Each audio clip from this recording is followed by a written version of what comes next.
பதில்களை சொல்லலாம். ஆனால் அது சிக்கலானது. நவீன அறிவியலே கூட விடை சொல்ல முடியாத பல புதிர்கள் மனித உடல்ல இருக்கு. அந்த புதிர்களுக்கான விடைகள் கண்டுபிடிக்கப்படும் போது மனித உடலின் செயல்பாடுகளை மேம்படுத்த கருவிகளை பயன்படுத்துவது பற்றி பல ஆய்வுகள் எளிமையடையும். நம்முடைய பற்களுக்கும் கேட்டு உணரும் திறனுக்கும் இடையில உள்ள தொடர்பு சில காலம் முன்புதான் கண்டுபிடிக்கப்பட்டது. அந்த தொடர்பை பயன்படுத்தி காது கேளாதவர்கள் பற்களின் வழியாக தகவல் தொடர்பை மேற்கொள்ள உதவும் ஒரு சாதனத்தை வடிவமைச்சிருக்காங்க கல்லூரி மாணவர்கள் 5 பேர். காது கேட்காதவங்க, கண்ணு தெரியாதவங்க நிறைய பேர் இருக்காங்க. ஸோ அவங்களுக்கு ஏதாவது ஒரு யூஸ்ஃபுல் பண்ணுற மாதிரி ஒரு ப்ராஜெக்ட் பண்ணணும்னு நினைச்சோம். நாங்கள் டூத் ஆங்கரிங் இயரிங் டிவைஸ் கண்டுபிடிச்சோம். இது ஒன்றும் இல்லை, அதாவது காது கேளாத மக்களுக்கு ஒரு புதிய விதமான காது கேட்கிற ஒரு சாதனமாக அது பயன்படுத்திட்டு இருக்கு.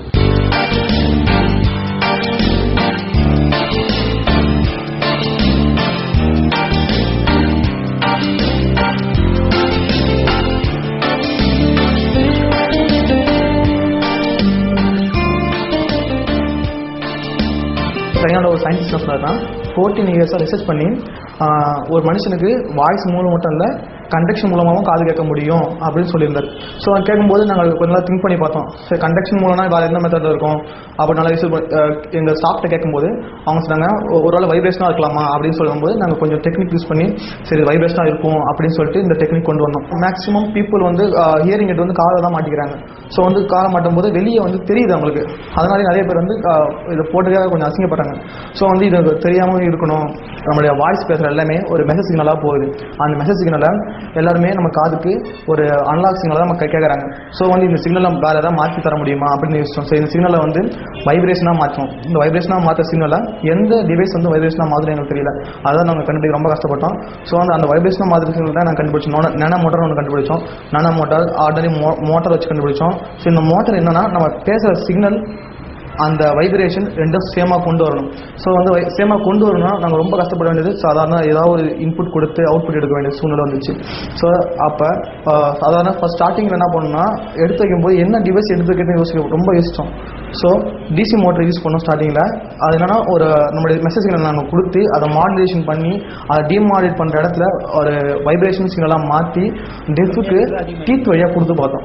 ஸ்டார்டிங்கில் கொடுத்து பார்த்தோன்னே ரொம்ப ஸ்டார்டிங்கில் அவுட்புட் வரலை. இன்னும் கொஞ்சம் நல்லா ஸ்டடி பண்ணி ஏன் இப்படி வருது சொல்லிட்டு மெடிக்கல் சைட்லையும் நல்லா ரிசர்ச் பண்ண ஆரம்பித்தோம். அப்போ அப்படிப்பட்ட ப்ராஜெக்ட் தான் இந்த ப்ராஜெக்ட். நாங்கள் கண்டுபிடிச்ச டிவைஸ் பேர் டூத் ஆங்கர்ட் இயரிங் டிவைஸ். இது கண்டக்டிவ் டெஃப்னஸ் பர்சன்ஸுக்கு மட்டும்தான் யூஸ் ஆகும். நான் இப்போ இதில் என்ன பேசுகிறேன்னா இந்த மோட்டர் பல்லு மூலியமாக கடிக்கும்போது அவங்களுக்கு கிளியராக கேட்கும். இவர் கண்டக்டிவ் டெஃப் பர்சன். இவர் ஏற்கனவே இந்த இயரிங் எய்ட் யூஸ் பண்ணிட்டு இருக்காரு.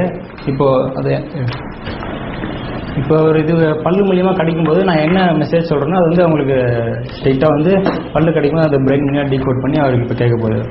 பல்ல கடிச்சு கேட்குதா? சத்தமாக கேட்குதா? பொறுமையாக கேட்குதா? இப்போ கேட்குதா? நல்லா என்ன சாப்பிட்ட? பல்லு. உன் பேர் என்ன? சவுண்ட் அதிகமாக கேட்குதா கம்மியாக கேட்குதா? இப்போ எப்படி கேட்குது? எந்த கிளாஸ் படிக்கிற? மதியம் என்ன சாப்பிட்ட? நல்லா இருந்தா? உனக்கு எந்த ஸ்போர்ட்ஸ் பிடிக்கும்? கிரிக்கெட் பிடிக்குமா பேஸ்கெட் பால் பிடிக்கும்? பேஸ்கெட் பாலா? இந்த சிஸ்டத்துக்கு நாங்கள் 2 மோடை செலக்ட் பண்ணியிருக்கோம். ஒரு மோடு ஃப்ரீக்வன்சி மாடுலேஷன் சர்க்யூட், இன்னொரு மோடு அவங்க கூட இன்ட்ராக்ஷன் பண்ணுறதுக்கான ஒரு சர்க்யூட் யூஸ் பண்ணுறோம். இந்த ஃப்ரீக்வன்சி மாடுலேஷன் சர்க்யூட்டில் நம்ம ஃப்ரீக்வன்சியை கேப்சர் பண்ணி அந்த சர்க்யூட் கொடுக்குறோம் பை யூஸிங் த ஆண்டனா மூலிமா ஃப்ரீக்வன்சி சிக்னல் நம்ம சர்க்யூட் கொடுக்குறோம். இந்த ஃப்ரீக்வன்சி மாடுலேஷன் சர்க்யூட் இந்த ஃப்ரீக்வன்சியை கேப்சர் பண்ணுறது இல்லாமல் இப்போ அதில் இருக்க எரர்ஸ்லாம் அதிகமாக இருக்கும். அந்த சிக்னல்ஸில் அந்த சிக்னல்ஸ் இருக்க எரர்ஸை ரெக்டிஃபை பண்ணோம் மாடுலேஷன் சர்க்யூட். தென் நெக்ஸ்ட் நம்ம கேப்சர் பண்ணுற சிக்னல் ரொம்ப லோ வோல்டேஜாக இருக்கனால இதில் நிறைய ஆம்ப்ளிஃபயர்ஸும் தென் ஃபில்டர்ஸ் யூஸ் பண்ணுவோம். ஃபில்டர்ஸ் யூஸ் பண்ணி நமக்கு மோட்டருக்கு ஏற்ற வோல்ட்டுக்கு நம்ம கொடுக்குறோம். மாடுலேஷன் அவுட்புட்டை நம்மளோட டிவைஸை கொடுக்குறோம். நம்மளோட டிவைஸ் மோட்டார், டிசி மோட்டார். இந்த டிசி மோட்டார் நம்மளோட சிக்னல்ஸ் அனலாக் சிக்னல். அனலாக் சிக்னலுக்கும் டிசி மோட்டார் கொடுத்தா டிசி மோட்டார் ரொட்டேட் ஆகாது. ரொட்டேட் ஆகாத காரணம் அது ஆல்டர்னேட்டாக இஎம்எஃப் ப்ரொடியூஸ் ஆகும். ஆல்டர்னேட்டிவ் இஎம்எஃப் ப்ரொடியூஸ் ஆனால் இந்த மோட்டார் ஷாஃப்ட் ரொட்டேஷன் ஆகாமல் வைப்ரேஷன் இருக்கும். இந்த வைப்ரேஷன்ஸை நம்மளோட டூல்ஸில் ஹேங் பண்ணும்போது அந்த வைப்ரேஷன்ஸ் மூலியமாக நமக்கு சவுண்டு ஹியரிங் போகும். பிகாஸ் நம்மளோட டூத்தில் தான் ரொம்ப ரொம்ப சென்சிட்டிவான நர்வ்ஸ்லாம் இருக்குது. இந்த நர்வ்ஸ் வந்து உடம்புல இருக்க எல்லா நர்வ்ஸுமே வந்து ஒன்று இன்டர் கனெக்ட் ஆகிட்டு தான் வந்து பிரெயினுக்கு போகும். பட் ஆனால் நம்ம டூத்துக்கு வந்து டைரெக்டாக வந்து பிரெயினுக்கே போகும். இந்த கண்டுபிடிப்பு எந்த அளவுக்கு காது கேளாதவர்களுக்கு பயன்படும், இதில் உள்ள பிற வசதிகள் என்னென்னங்கிறதெல்லாம் இடைவேளைக்கு பிறகு பார்க்கலாம்.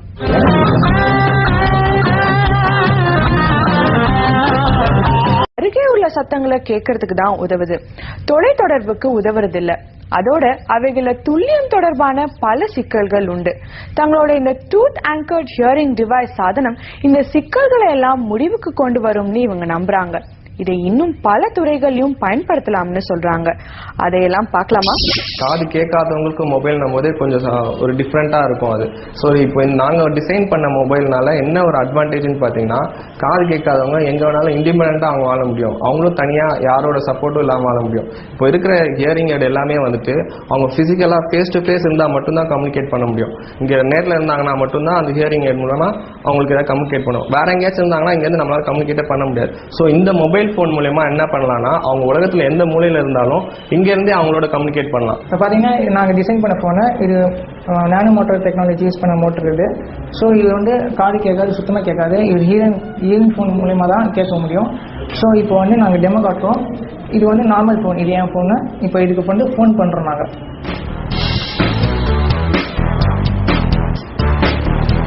இப்போ ஹியரிங் இப்போ நான் வந்து கால் பண்ணுறேன் இந்த நம்பருக்கு.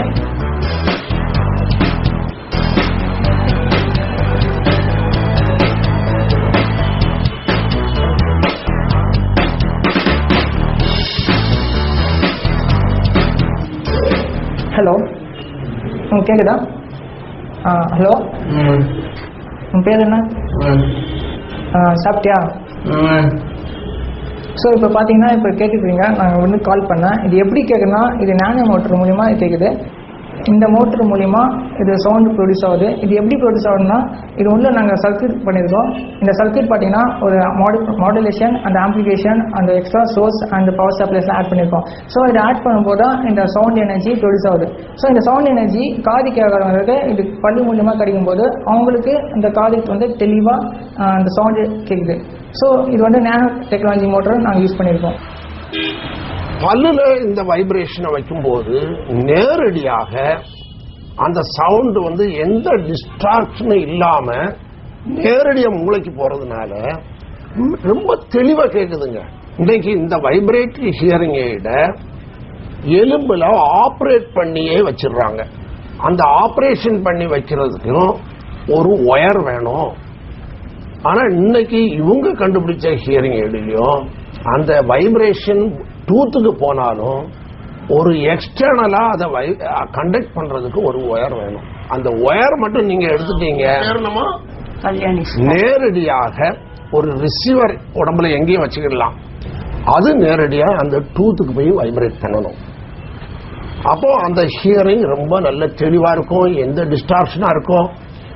இன்னைக்கு எல்லாருமே இந்த பாடி ஓன் ஹியரிங் எய்டு ஒரு 1000 ரூபாய்க்கு கிடைக்குது. அதாவது பாக்கெட்ல வைக்கிற ஹியரிங் எய்டு. அது ஏன் எல்லாரும் போட மாட்டேங்கிறாங்கன்னா, ஒன்று அது வெளியே தெரியுது, 2 அதனால டிஸ்டார்ஷன் ஆஃப் சவுண்ட் இருக்கு. அதாவது நம்ம ஷர்ட்ல இருக்கக்கூடிய நாய்ஸ், எக்ஸ்டர்னல் நாய்ஸ் எல்லாமே பிக்கப் பண்ணும். ஸோ இது எல்லாம் அவாய்ட் பண்ணிடுது இந்த டூத் ஆங்கர்ட் ஹியரிங் எய்டு. இந்த ஹியரிங் டிவைஸை 3 மாத காலமா எனக்கு உள்ள பேஷண்ட்டுக்கு யூஸ் பண்ணிட்டு இருக்கோம். அது எப்படின்னா, ஏறத்தாழ இந்த 3 மாத காலத்தில் ஒரு 50 நோயாளிகளுக்கு நாங்கள் இதை வந்து ஃபாலோ பண்ணிட்டு இருக்கோம். அவங்க இந்த ஹியரிங் எய்டை போட்ட உடனே அவங்களுக்கு அந்த சென்ஸ் ஆஃப் பெர்செப்ஷன் இருக்கு, ரொம்ப பியூட்டிஃபுல்லா இருக்கு. இதனால நாங்கள் இதை அட்வான்டேஜா எடுத்துக்கிட்டு அவங்களுக்கு ஸ்பீச் டீச் பண்றது, குரல் சொல்லி கொடுக்கறது. அதாவது சாதாரண ஹியரிங் எய்டை மாட்டி தான் சின்ன பிள்ளைகளுக்கு நம்ம டீச் பண்ணணும், ஏன்னா அவங்களுக்கு காது கேட்கல. அதே இது அடல்ட்டுக்கு நாங்கள் நிறைய அடல்ட் தான், ஏன்னா அவங்க கடிச்சுக்கிட்டு இருக்கணும், இந்த மாதிரிலாம் சில டெக்னிக்கெல்லாம் இன்னும் இருக்குது. ஸோ அடல்ட்டுக்கு இதை வச்சு ஒரு ஸ்பீச் ட்ரைனிங் கொடுக்க சொல்லி அவங்களுக்கு ரொம்ப நல்லா வருது. ஸோ இந்த நானோ மோட்டார்ஸ் வச்சு நாங்கள் இன்னும் ப்ளூடூத் மூலமாக ப்ராஜெக்ட் பண்ணுறோம். ஸோ ப்ளூடூத் பார்த்தீங்கன்னா அது சின்ன டிவைஸ் மாதிரி பல்லில் ஃபிட் பண்ணுறோம். ஸோ பல்லில் ஃபிட் பண்ணும்போது அந்த ஆடியோ சிக்னலில் கரெக்டாக ரீச் ஆகும். ஸோ இதுவே நாங்கள் ஸ்பை எக்யூப்மெண்ட்ஸாக யூஸ் பண்ணுறோம். ஸ்பை எக்யூப்மெண்ட்ஸ்னால் மிலிட்ரி அப்ளிகேஷன் யூஸ் ஆகும். ஸோ ஸ்பை எக்யூப்மெண்ட்ஸ் வந்து அப்படின்னு கேட்டிங்கன்னா ரகசிய தகவல், அதோட மிலிட்ரியில் ரிசீவர் வச்சுப்பாங்க காதில், அது வந்து எல்லாருக்கும் தெரிஞ்சிடும். ஸோ அவங்களுக்கு கண்டுபிடிச்சிடுவாங்க.